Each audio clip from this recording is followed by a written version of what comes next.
बताओ क्या बताया था जल्दी।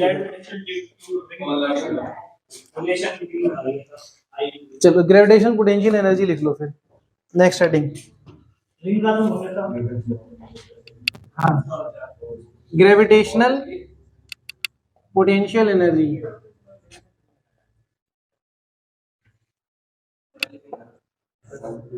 ग्रेविटेशनल पोटेंशियल एनर्जी सही है। देखिए ग्रेविटेशनल पोटेंशियल एनर्जी क्या होती है। ग्रेविटेशनल पोटेंशियल एनर्जी क्या होती है भाई बताओ। आप पढ़ चुके हैं वर्क एनर्जी पावर में। ग्रेविटेशनल पोटेंशियल एनर्जी बताइए क्या होती है, बोलो। अगर हम अर्थ मान के चल रहे हैं तो अर्थ के लिए हो जाएगा।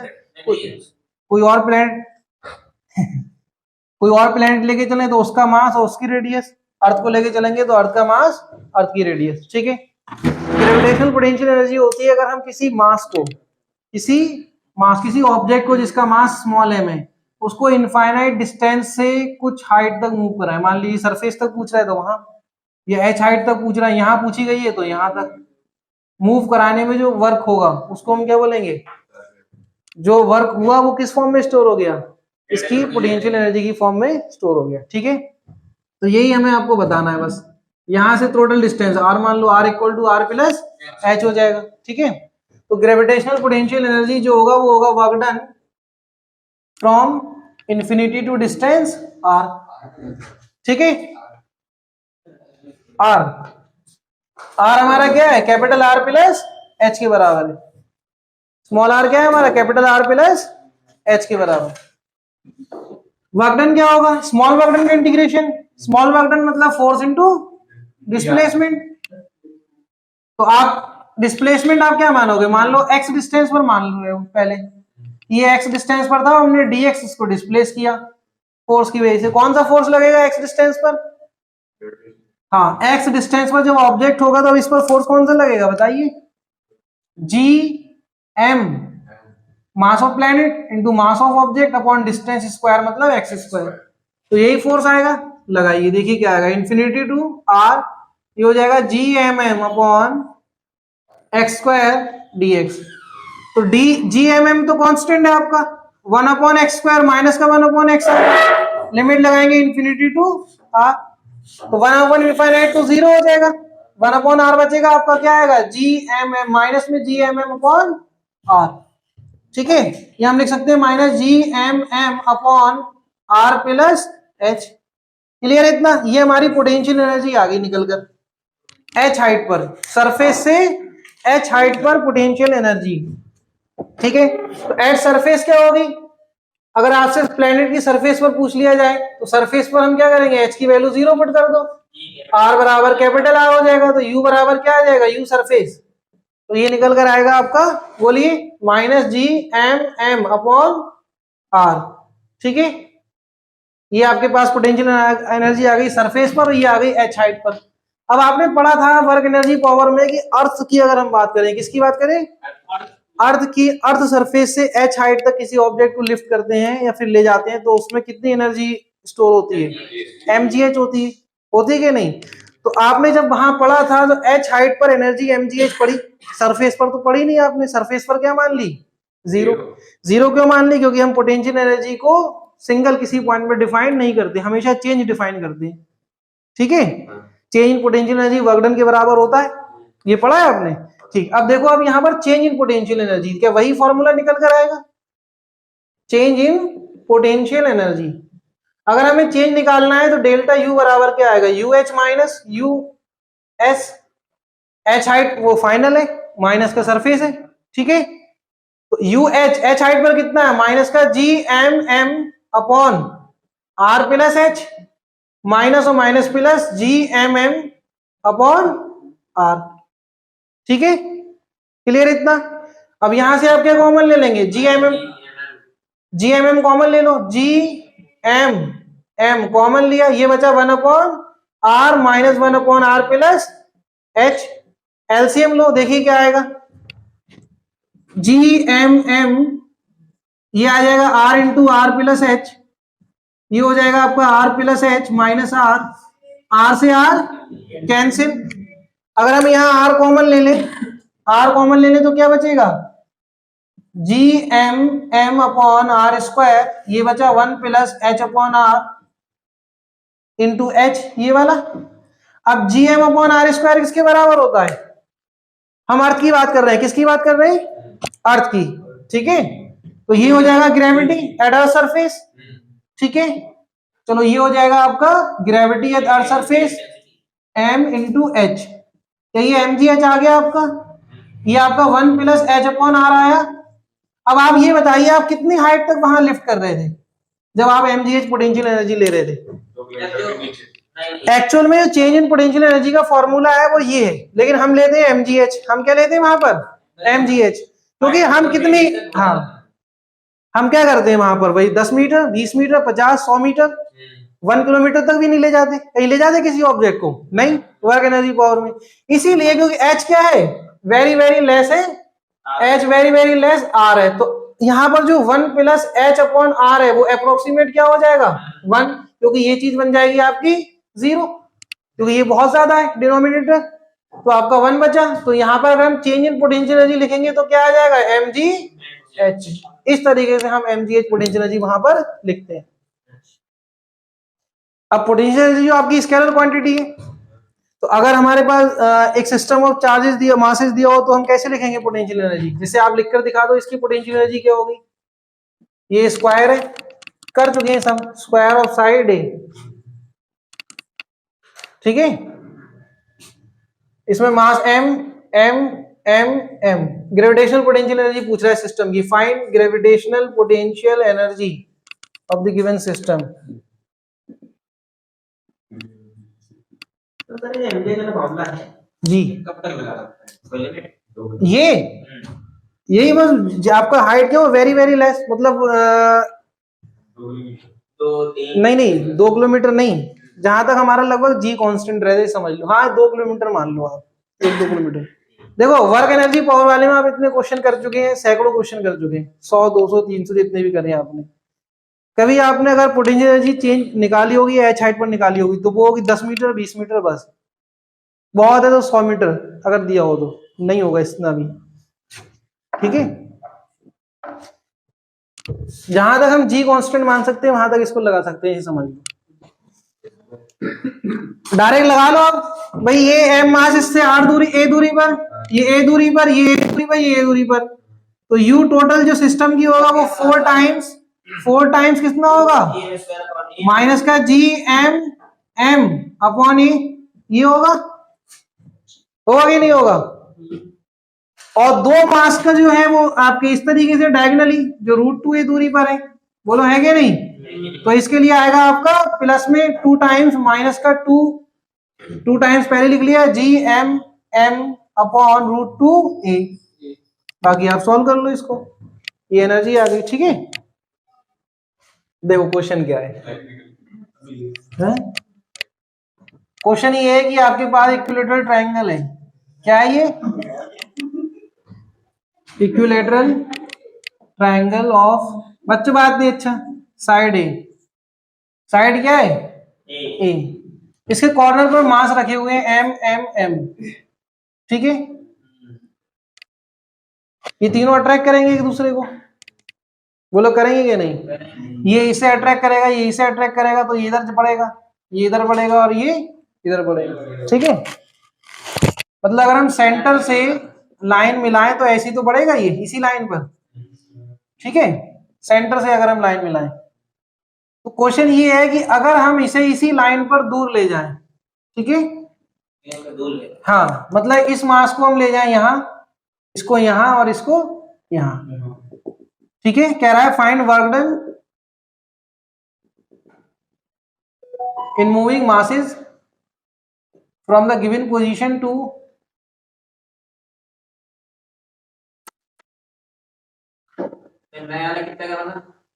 इक्विलेटरल ट्रायंगल,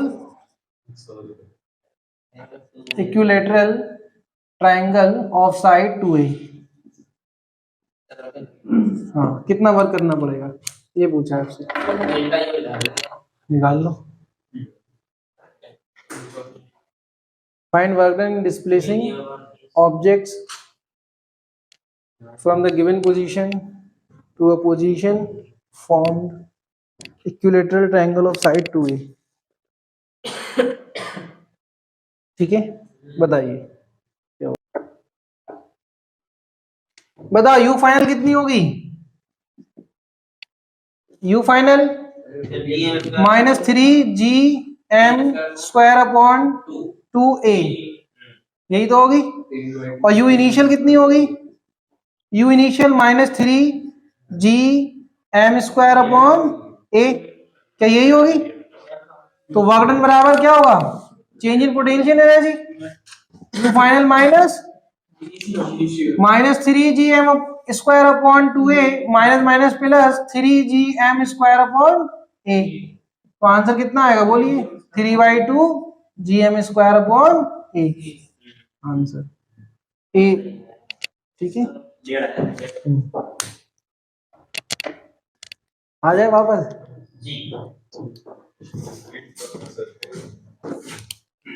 तो एस्केप स्पीड क्या है हमारा? कि अगर हम किसी ऑब्जेक्ट को यहाँ पर इतनी एनर्जी दें कि वो ग्रेविटेशनल पुल को एस्केप कर जाए। ठीक है, kinetic energy of this object, इस ऑब्जेक्ट की जो काइनेटिक एनर्जी वो क्या होगी?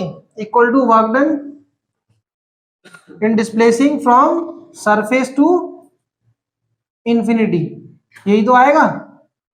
ये रेडियस r से लेके हमें इंफिनिटी तक मूव कराना है, बोले यही वर्क डन होगा। और ये किसके इक्वल होगा? Negative of work done from infinity to r। ये इसलिए क्योंकि हम ये कर चुके हैं। इनफाइनाइट से लेके r तक वर्क डन करने में कितना होता है? अभी हमने किया था पीछे derivation, GM upon r minus में, यही तो होता है इनफाइनाइट से r तक मूव कराने में। तो एक हम कर चुके, दोबारा नहीं करेंगे। तो ये हमारा माइनस और माइनस क्या हो जाएगा? Plus GM upon r। ये आया आपका ½ mve²। ठीक है, क्लियर इतना? तो यहां से आपका m से m कैंसिल, तो ve इक्वल टू कितना आया? √2GM upon r। ठीक है, अगर हम अर्थ की बात करें, अर्थ, तो अर्थ के लिए हम ये लिख सकते हैं v equal to √2GMe, mass of earth upon radius of earth. ठीक है, जो इक्वल होता है आपका √2GRE, बोलो यही होता है। और यहां हम इनकी वैल्यू पुट करें तो ये आपका निकल कर आएगा अप्रोक्सीमेट 11.2 किलोमीटर पर सेकेंड। 11.2 किलोमीटर पर सेकेंड। अब आप यहां पर ये देखिए कि जो एस्केप स्पीड है वो किस किस पर डिपेंड कर रही है? किस किस चीजों पर डिपेंड कर रही है बताइए? ये मास ऑफ प्लैनेट पर डिपेंड कर रही है, मतलब सेंट्रल बॉडी जो है। ठीक है, it depends on mass of central body, उस पर डिपेंड कर रही है। दूसरी चीज किस पर डिपेंड कर रही है? रेडियस बोल सकते हैं, या वो पोजीशन जहां से इसको प्रोजेक्ट किया हो, मतलब हाइट सेंट्रल बॉडी के रिस्पेक्ट में, सेंटर से दूरी। अगर आर है तो आर प्लस एच होता, तो आर प्लस एच आता है यहाँ पर पोटेंशियल एनर्जी के फॉर्मूले से। बोलो आता है कि नहीं आता? तो ये उस पोजीशन पर डिपेंड कर रही है। दूसरी चीज ये किससे इंडिपेंडेंट है? जिस बॉडी को प्रोजेक्ट किया उसके मास से इंडिपेंडेंट। ठीक है, किस डायरेक्शन में इसको प्रोजेक्ट किया उससे इंडिपेंडेंट, और किस सरफेस की किस पोजीशन से प्रोजेक्ट किया उससे भी इंडिपेंडेंट। ठीक है, क्लियर इतना? तो ये नोट कर लो, फिर पॉइंट्स लिख लेना किस किस पर डिपेंड कर रहा है। नोट करो, उसके बाद हो गया? नहीं, इसका हो गया। चलो नोट कर लो जल्दी से, लिख लो पहला point. It is independent of mass of projected body,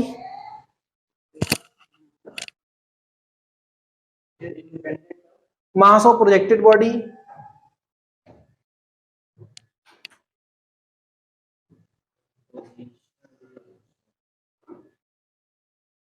direction in which it is projected.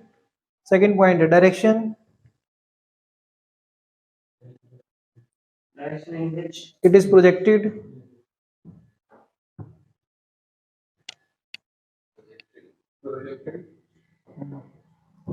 ये इंडिपेंडेंट वाले हैं सारे। तीसरा पॉइंट तीसरा point,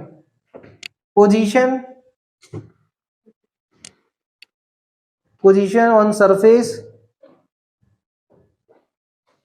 from where it is project. एक हो गया मास, एक हो गया पोजीशन, एक डायरेक्शन। डायरेक्शन 3 से इंडिपेंडेंट है। From where it is project, ठीक है। अब डिपेंड्स वाले लिख लेते हैं। Depends on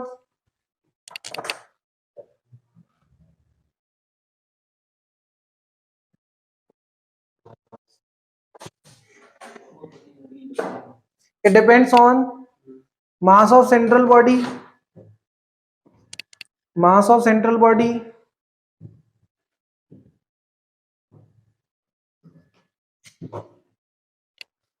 and position of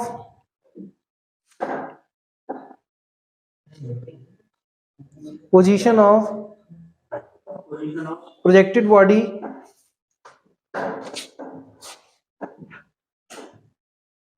from center of central body, ठीक है। हाँ, सेंट्रल बॉडी की सेंटर की पोजीशन से डिपेंड करेगा, ठीक है। इंडिपेंडेंट किससे था? इंडिपेंडेंट था इस सरफेस पर आप किस पोजीशन से प्रोजेक्ट कर रहे हो और किस डायरेक्शन में। हो सकता है यहां से प्रोजेक्ट करो, यहां, सबसे इंडिपेंडेंट, ठीक है। डिपेंड किस पर कर रहा है? सेंटर से इसकी पोजीशन। अगर आप देखोगे डिस्टेंस क्या आएगी निकल के, डिस्टेंस, मतलब सेंटर से जो दूरी है उस पर डिपेंड करेगा। क्लियर इतना? ब्रैकेट में चाहो तो लिख लेना। ये 5 पॉइंट हो गए आपके, हो गए 5, ठीक है। अच्छा आप बताओ, आपसे एक क्वेश्चन पूछ लेते, जैसे मान लो मून पर एटमॉस्फेयर नहीं है, क्यों? और अर्थ पर है, क्यों? क्योंकि वहां की ग्रेविटी कम है, तो जो एटमॉस्फेयर पार्टिकल्स, अच्छा, इसका वेलोसिटी कम है तो सब निकल जाता एस्केप वेलोसिटी, एस्केप जो स्पीड है वही ज्यादा है। देखिए, है। हाँ, जो हमारा एटमॉस्फेयर है उसमें आरएमएस स्पीड जो है √3RT/m, यही तो होती है आरएमएस स्पीड। तो अगर आपके पास VRMS root mean square speed जो √3RT/m है, ये ज्यादा हो जाए एस्केप से, ये किसकी स्पीड है? मॉलिक्यूल्स की, एटमॉस्फेयर में। अगर ये इससे ज्यादा हो जाए तो सारे मॉलिक्यूल्स क्या करेंगे? ग्रेविटेशनल पुल को एस्केप कर जाएंगे। यही वजह है कि मून पर एटमॉस्फेयर नहीं है, और यही वजह है कि अर्थ पर है एटमॉस्फेयर। क्यों? क्योंकि अर्थ पर, ये मून के लिए, किसके लिए? मून के लिए। और अर्थ की बात करें तो अर्थ पर जो VRMS होती है वो आपकी लेस होती है एस्केप से, इसीलिए एटमॉस्फेयर है, ठीक है। क्लियर इतना? अगर हमारे पास जो एटमॉस्फेयर में मॉलिक्यूल्स हैं उनकी स्पीड जो आरएमएस स्पीड होती है वो अगर एस्केप स्पीड से ज्यादा हो जाए तो हमारा एटमॉस्फेयर नहीं रहेगा, जैसे मून पर नहीं है क्योंकि वहां ज्यादा है, और अर्थ पर है, इसका मतलब यहाँ पर स्पीड क्या है? एस्केप स्पीड से कम है। क्लियर इतना? दूसरा पॉइंट ये कि अगर हम किसी ऑब्जेक्ट को प्रोजेक्ट करें कुछ स्पीड से जो लेस देन हो एस्केप से, ठीक है, अगर एस्केप स्पीड से कम है उसकी स्पीड, हम प्रोजेक्ट कर रहे हैं, तो क्या होगा? वापस आ जाएगा। लेकिन कब? कुछ हाइट अटेंड करने के बाद। तो मैक्सिमम हाइट अटेंड, यही आपका पॉइंट है। नेक्स्ट एक पॉइंट हो गया, एक पॉइंट ये maximum height, maximum height. Moon पर एटमॉस्फेयर इसलिए नहीं है कि जो VRMS स्पीड है वो ग्रेटर देन है एस्केप स्पीड से। हाँ, एटमॉस्फेयर, हाँ, वहां जो ग्रेविटेशनल पुल है मून का उसको एस्केप कर जाते हैं एटमॉस्फेरिक पार्टिकल, तो इसलिए वहां पर नहीं है।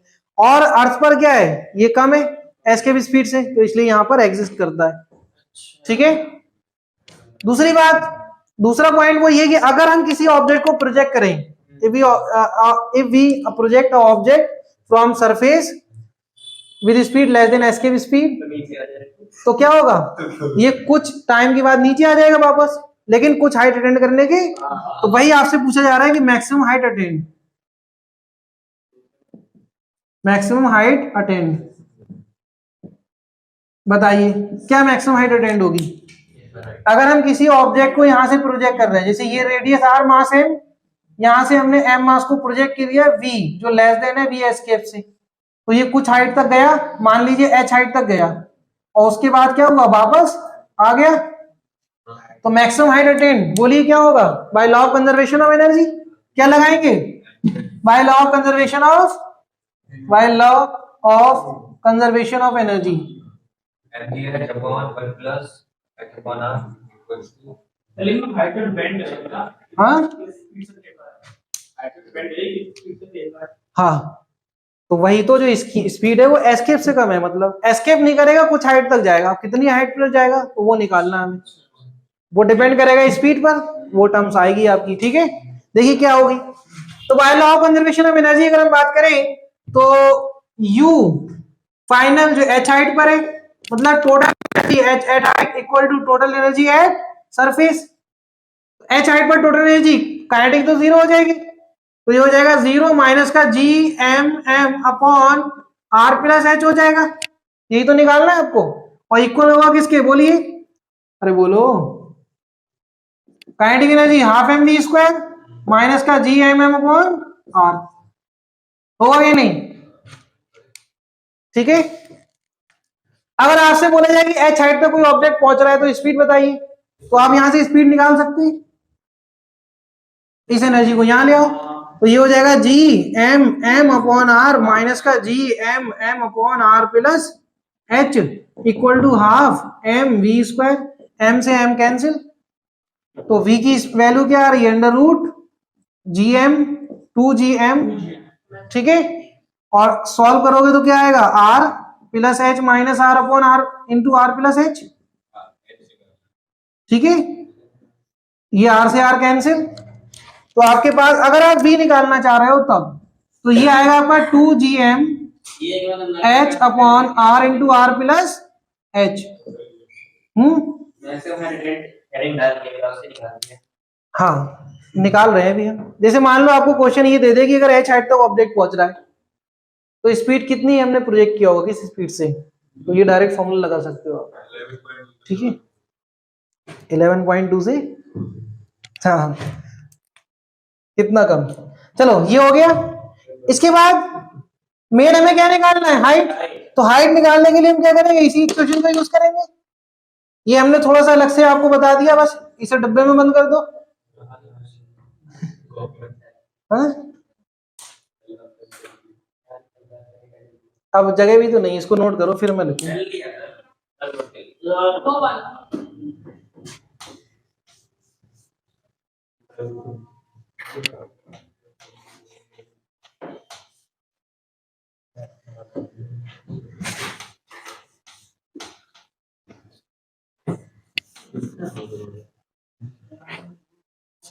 हो गया, देखिए इस फॉर्मूले को यूज करते हैं हम अपने वापस से, जी एम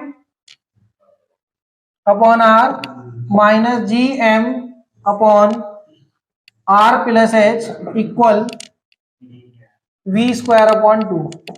ठीक है, ये वाली इक्वेशन हम फिर से यूज कर रहे हैं, एम से एम तो कैंसिल हो जाएगा, अब हमें एच निकालना है, यहां से क्या निकालना है, एच।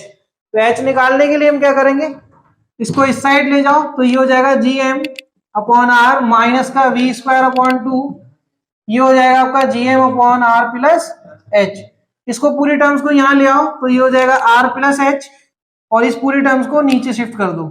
ठीक है, क्रॉस मल्टीप्लाई, तो ये हो जाएगा जी एम अपॉन, ये पूरी टर्म नीचे आ जाएगी, G M upon R minus का V square upon to.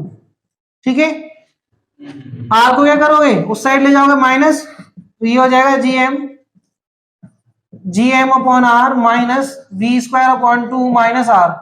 LCM लो और सॉल्व कर लो, एलसीएम लो और सॉल्व कर लो, देखिए क्या आएगा, H equal to G M minus R से मल्टीप्लाई करेंगे तो जीएम आएगा, आर आर कैंसिल हो जाएगा, तो यहाँ आर था ना ये वाला, और ये वाला आर क्या हो गया, कैंसिल, और ये माइनस क्या हुआ, प्लस, ये हो जाएगा आपका V square R upon two, upon में क्या आएगा, ये वाली term GM upon R minus V square upon two. ठीक है, अब यहाँ जीएम और जीएम भी कैंसिल हो रहे हैं, भाई ये और ये कैंसिल, तो देखिए क्या बचेगा, H equal to maximum height, H equal to आएगा आपका R into V square upon two upon G M upon R minus V square upon two. ठीक है, टू से मल्टीप्लाई कर दो, H बराबर कितना आएगा, R V square upon 2gm upon R minus V square. अब बताओ ये क्या होता है आपका, 2gm अपॉन आर क्या होता है, जी होता है। अब जल्दी बताओ, ग्रेविटेशनल 2gm बोला, हाँ एक जैसे फॉर्मूले। तो ये आपका फाइनल आंसर आ गया, इतनी हाइट अटेंड करेगा। H equal to R V square upon V square minus, direct formula लिख लो, आपको क्या करना है इससे। मेन आपको ये मैक्स स्पीड कि अगर H हाइट तक पहुंच रहा है, और दूसरा वो कि अगर V स्पीड से हम एस्केप करेंगे जो लेस देन एस्केप स्पीड है, प्रोजेक्ट करें सॉरी, जो एस्केप वेलोसिटी स्पीड से लेस है, तो क्या आएगा आपका H equal to R V square upon V square minus V square. हो गया भाई। चलो नेक्स्ट पॉइंट ये था आपका, if a body is projected with speed greater than escape speed, then it will move interplanetary with some speed। मतलब infinite distance पर जाकर कुछ स्पीड से ये मूव करता रहेगा, ठीक है। तो आपको ये स्पीड बतानी क्या होगी टी डैश, तो वही फिर से लगाएंगे by law of conservation of energy, by law of conservation of energy. तो फाइनाइट इनफाइनाइट पर आपकी potential energy zero, kinetic energy क्या होगी, half M V dash square plus zero बराबर, बोलिए इक्वल में क्या आएगा, सरफेस पर हाफ एम वी स्क्वायर जिससे हम प्रोजेक्ट कर रहे हैं, जो ग्रेटर देन एस्केप स्पीड है, ठीक है, प्लस क्या होगा सरफेस पर पोटेंशियल एनर्जी, वो क्या होगा, अगर इसकी रेडियस आर प्लेनेट की हो मास एम है, तो ये हो जाएगा minus G M M upon R, यही तो होगा। क्लियर इतना, सॉल्व करो, एम से एम कैंसिल, एम से एम कैंसिल और 2 से मल्टीप्लाई कर देंगे तो क्या आएगा बताइए, V dash square equal to V square minus 2gm upon R, ये बनेगा V square, V dash square equal to V square minus का वी स्क्वायर, तो V dash equal to under root V square minus V square. ये इस speed से interplanetary में object move करता रहेगा, ठीक है। चलो if v बराबर 11 किलोमीटर पर सेकेंड, ठीक है, एंड प्रोजेक्ट स्पीड जो है वो आपको दी हुई है, पॉइंट टू हटा दिया हमने, मान लिया लगभग, ठीक है। प्रोजेक्ट स्पीड हम मान लेते हैं 6 किलोमीटर पर सेकेंड, ठीक है। मास ऑफ प्रोजेक्टाइल ये आपको दिया है 100 किलोग्राम, रेडियस ऑफ प्लैनेट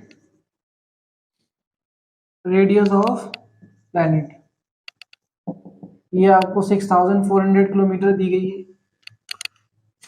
क्या बताना है, maximum height attend, find maximum height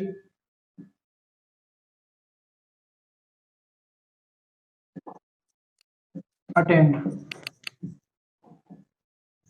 ठीक है, फाइंड मैक्सिमम हाइट अटेंड, ये बताना।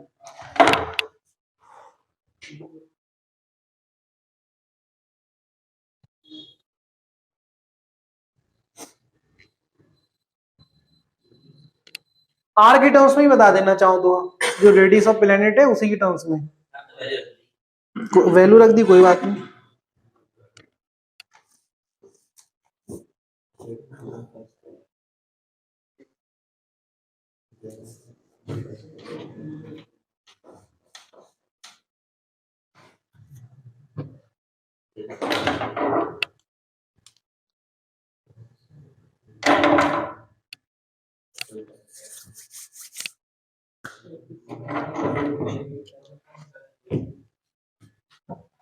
क्या है भाई, डायरेक्ट अगर हम देखें एच बराबर होता है R V square upon V square minus V square, यही होता है, प्लस यही है ना,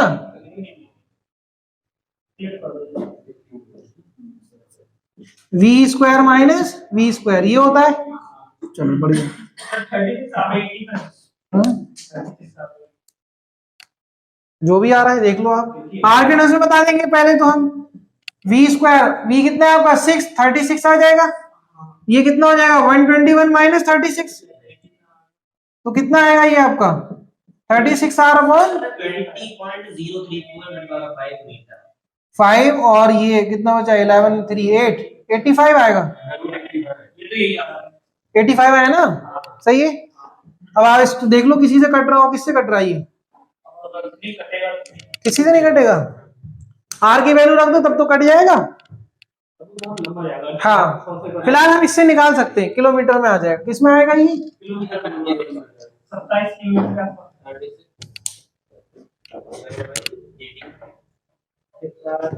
तो 0.423 आ जाएगा। इसको मल्टीप्लाई करें 6400 27 किलोमीटर। 27 किलोमीटर। अरे किलोमीटर है, मीटर नहीं है भाई। 2710 2710 2710 किलोमीटर। कहाँ कम हो गया? किलोमीटर नहीं आएगा, मीटर में। नहीं उन्होंने अलग किया होगा, सही है। इसी तरीके से आपको क्या बोल देगा, अगर ये ज्यादा होती स्पीड तो क्या होता है, इंटरप्लेनेटरी में स्पीड निकाल लेते हैं हम, यही तो है। अगर आपको ये बोल देते, जैसे मान लो कि v बराबर 11 किलोमीटर पर सेकेंड एंड v प्रोजेक्टेड ये आएगी आपकी मान लो 13 किलोमीटर पर सेकेंड, 13 किलोमीटर पर, हाँ। Then find speed of projectile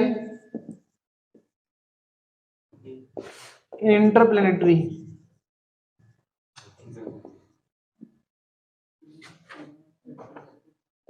interplanetary, ठीक है, सही है।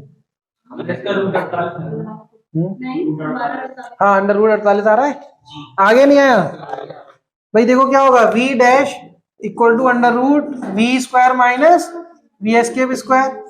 तो ये कितना है आपका 13 स्क्वायर माइनस 11 स्क्वायर 169 माइनस 121, तो अंडर रूट 48। ठीक है, सॉल्व करें कितना होगा, ये आ जाएगा आपका 4√3 किलोमीटर पर second.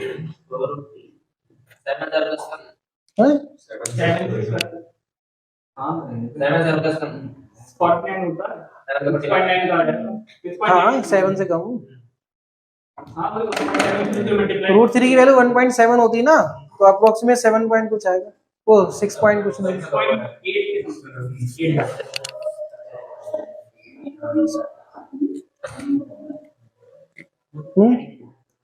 Orbital speed, next heading orbital speed.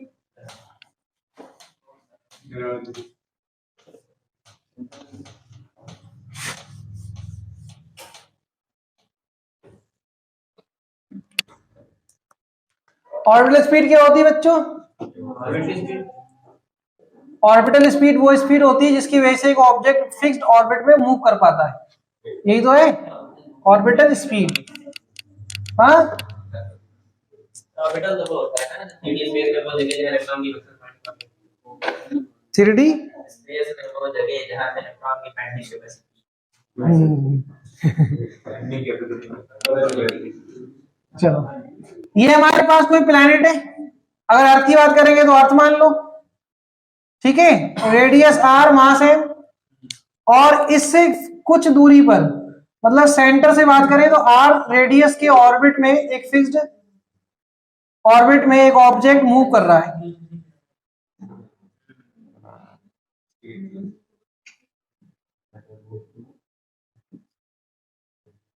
सही है,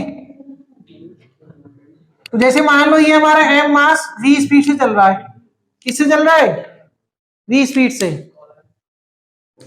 अरे कॉल वगैरह छोड़ो यार, इधर ध्यान दो। ये एच सरफेस से कितना है, एच हाइट, ठीक है। ऑर्बिटल स्पीड बताइए क्या होगा भाई, इसको एक फिक्स्ड ऑर्बिट में रहने के लिए किस फोर्स की जरूरत है, सेंट्रीपिटल फोर्स। तो सेंट्रीपिटल फोर्स कौन प्रोवाइड कराएगा, हाँ, ग्रेविटेशनल फोर्स ऑफ अट्रैक्शन, बोलो यही होगा। तो ये हो जाएगा आपका M V square upon R equal to G M M upon R square. ये इससे कैंसिल, ये इससे कैंसिल, तो v बराबर under root G M upon R आ गया। क्लियर इतना। और r की वैल्यू क्या है आपके पास, r plus H, G M upon R plus H, ये r की वैल्यू है। क्लियर इतना। अगर हम बात करें अर्थ की, तो अर्थ की रेडियस और का मास, ठीक है। और दूसरी बात कि अर्थ के नियर कोई सैटेलाइट अगर ऑर्बिट कर रहा है, कोई सैटेलाइट, हम ऐसे सैटेलाइट ले जो वेरी क्लोज है अर्थ सरफेस के, तो उसका ऑर्बिटल स्पीड कितना होगा, बिल्कुल करीब। हाँ, ठीक है, हाँ, orbital speed of a satellite very close to earth surface. हाँ, तो भाई वी ऑर्बिटल कितना आएगा बताइए, under root G mass of earth upon radius of earth. H की वैल्यू क्या ले ली हमने, 0, लगभग जीरो नहीं लेंगे, ऐसे लिखेंगे R plus H approximate equal to R, ये हम यूज कर रहे हैं, ठीक है। इस केस में अगर हम वी ऑर्बिटल निकालें तो क्या आएगा बोलिए, ये हो जाएगा अंडर रूट जी आर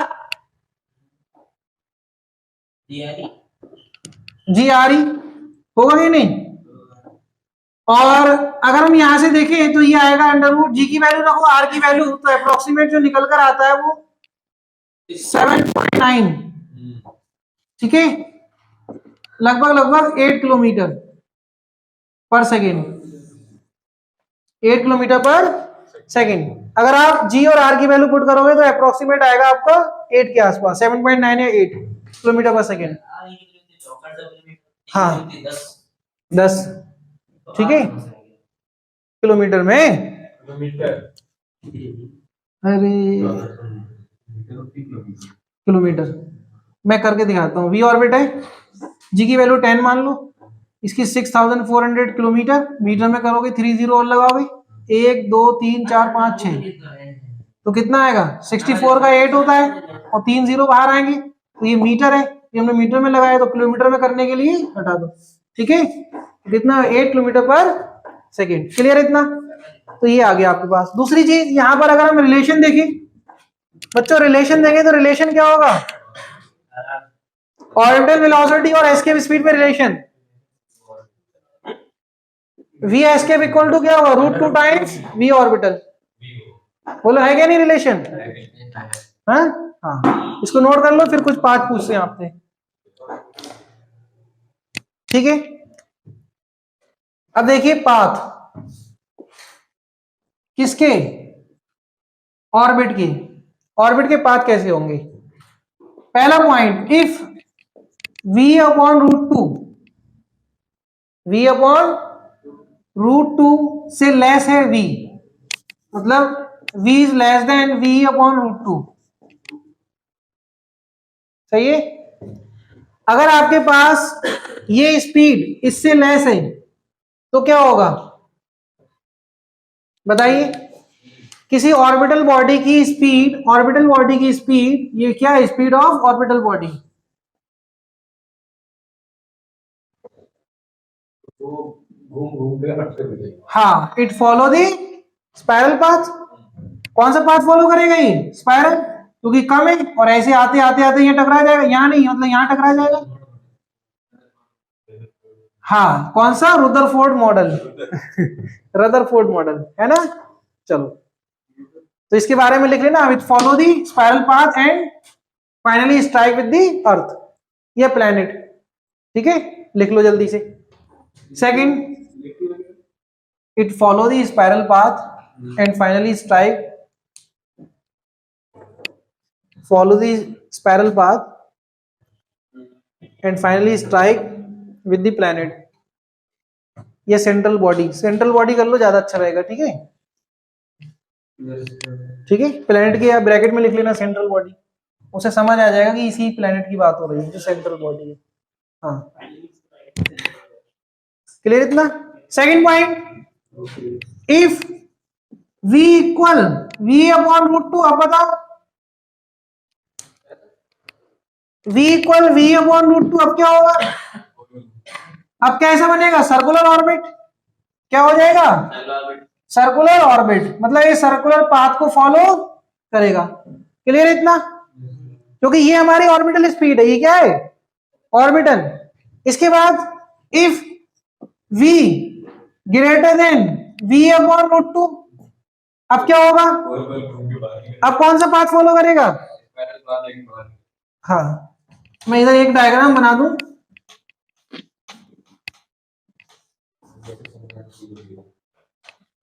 ये हमारी सेंट्रल बॉडी थी, ठीक है, और ये हमारा सर्कुलर ऑर्बिट हो गया। एक हमारा स्पाइरल पाथ बना था, एक सर्कुलर हो गया। अब कह रहा है कि अगर v greater than v upon root two है तब बताइए, ये होगा v equal v upon root two, ठीक है, ये वाला पाथ। ये ग्रेटर देन वाले में क्या होगा? Elliptical path. कैसा पाथ हो जाएगा? Elliptical path. नहीं, अभी नहीं, ठीक है। अगर ग्रेटर देन है तो क्या हो जाएगा? इलिप्टिकल पाथ, इस तरीके से। अच्छा, इसकी कंडीशन ये है, देखो, बल्कि मैं आपको ये बता दूं, ऐसे अब क्लियर नहीं होगा, ऐसे होगा क्लियर, कि ये इससे तो बड़ा है और लेस देन है किससे? वी से। अब पॉइंट सही है, सही है। देखो, एस्केप वेलोसिटी से छोटा है और बड़ा है इससे, ये हमारी ऑर्बिटल है, तो ऑर्बिटल से बड़ा है और एस्केप से छोटा है, तो कौन सा पाथ फॉलो करेगा? इलिप्टिकल, ठीक है। ये वाली कंडीशन जो है वो यहां फुलफिल होगी इस वाले में, ठीक है। नेक्स्ट आपका ये आएगा कि ये एस्केप के बराबर है, तब if v is equal to v escape, तब क्या हो जाएगा? पैराबोलिक। पैराबोलिक पाथ को फॉलो करता हुआ ये एस्केप कर जाएगा, ठीक है, पैराबोलिक पाथ। और पैराबोलिक पाथ आपको पता है कभी मिलने वाला नहीं, अगर यहां पर है तो यहां से ऐसे जाएगा, पैराबोलिक पाथ को फॉलो कर दूंगा, ठीक है, तो क्या कर जाएगा? एस्केप कर जाएगा, ठीक है। और next point, if v is greater than v escape, अगर v एस्केप से भी ज्यादा है तब हाइपरबोलिक पाथ, तब क्या आएगा? हाइपरबोलिक। हाइपरबोलिक पाथ, थोड़ा और ज्यादा डिस्टेंस बढ़ा दो,